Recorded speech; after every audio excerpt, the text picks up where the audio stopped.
2:55:40 దగ్గర ఆ ఒక్క వాక్యం కాదు నన్ను చదివేది, దానిపైన దాని కింద ఒక్కసారి చదివితే అసలు అక్కడ ఉన్న విషయం ఏంటో అర్థమైంది అని చెప్పి చదివి వినిపించి దాని ప్రకారం ఇశ్రాయేలీలకి నిత్యం మేలు జరిగేలాగా వాళ్ళతో నిత్య నిబంధన చేయబోతున్నాను అని చెప్తున్నాడు.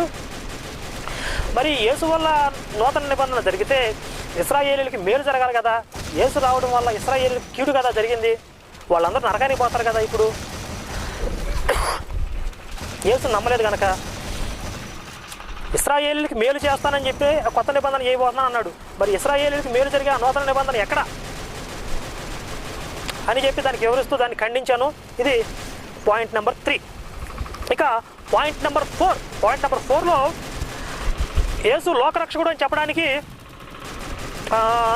యోహాను సువార్తలో నుంచి ఒక వాక్యం చూపించి 3 గంటల ఆయన యోహాను సువార్తలో